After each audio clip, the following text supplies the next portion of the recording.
అంతరిక్ష అంశాల గురించి ఇదివరకు పెద్దగా అవగాహన లేకపోవచ్చు, కానీ ఈ మధ్యకాలంలో మన వాళ్ళకి మంచి అవగాహన వచ్చింది.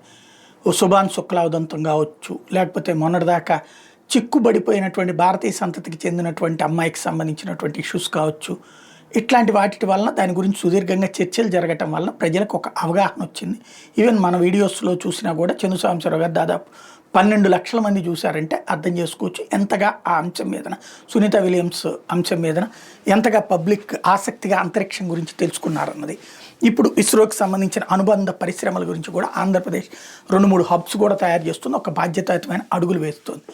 ఇదే సందర్భంలో ఇప్పటిదాకా అవి చదువుతున్నప్పుడు, అది విన్నప్పుడు అది ఏం తెలిసింది మనకి, అంతరిక్ష కేంద్రం అనేది ఒకటి ఉంది, అందులో అమెరికా వాడైనా రష్యా వాడైనా వ్యోమగాములు అందరూ అందులో పనిచేసుకుంటారు.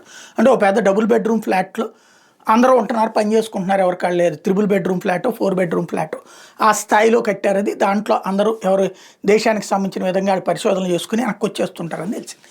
ఇప్పుడు అట్లాంటిది సొంత అంతరిక్ష కేంద్రం భారతదేశం తయారీకి రంగం సిద్ధం చేసుకుంటుంది. 2035 నాటికల్లా అంతరిక్ష కేంద్రం ఏర్పాటు చేయడంతో పాటు 2040 నాటికి చంద్రమండలం మీదన కాలు మోపేటటువంటిది, అట్లాగే ఈలోపుగా అంతరిక్షంలోకి మన వాళ్ళని పంపించేది. అందుకే సుభాన్ శుక్లాకి ట్రైనింగ్ కూడా ఇచ్చింది.